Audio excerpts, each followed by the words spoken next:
నమస్తే అండి. ప్రజాశ్రామిక రైతు కార్మిక సంఘం అధ్యక్షుడిని మాట్లాడుతున్నాను. నా పేరు కురిమెల్ల రవికుమారు. ఇప్పుడు కార్మికులకి చెప్పేది ఒకటి, జరిగేది ఒకటి. సంవత్సరానికి 8 నెలలే పని ఉంటుంది, మిగతా 4 నెలలు అప్పుడప్పుడు పని ఉండదు. చాలామంది ఖాళీగా ఉంటున్నారు. చాలామంది ఖాళీగా ఉండి ఇల్లు వెళ్ళటం కూడా కష్టంగా ఉంటుంది. అలాంటి వారిని దృష్టిలో పెట్టుకొని మనం ప్రజాశ్రామిక రైతు కార్మిక సంఘం నుంచి ముందుకు వచ్చాం.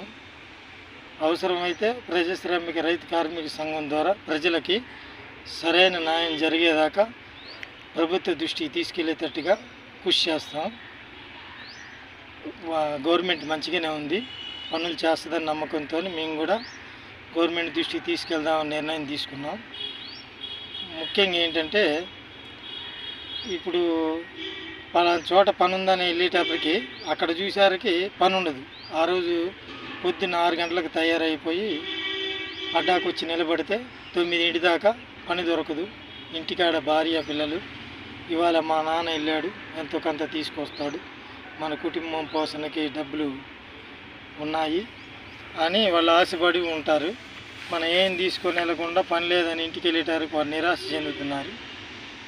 ఇప్పుడు చూస్తే ఒక్కొక్క కుటుంబానికి 2-3 పిల్లలు ఉంటారు.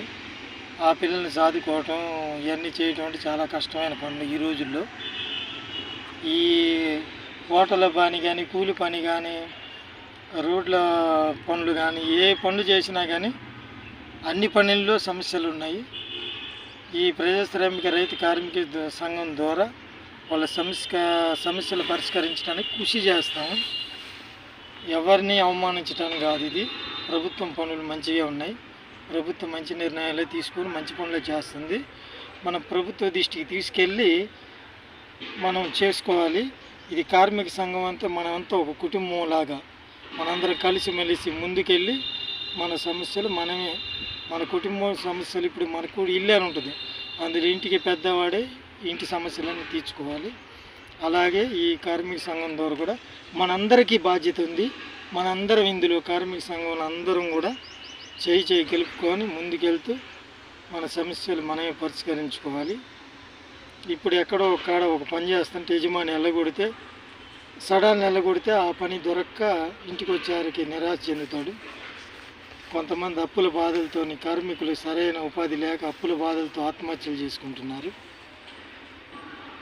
అలాంటి వాళ్ళకు కూడా ఇప్పుడు మన కుటుంబంలో మనమే చేయి కలుపుకొని ఒక కుటుంబంలో ముందుకెళ్ళి ఈ ప్రజాశ్రామిక రైతు కార్మిక సంఘం ద్వారా మనం సరైన న్యాయం చేసుకోవాలి.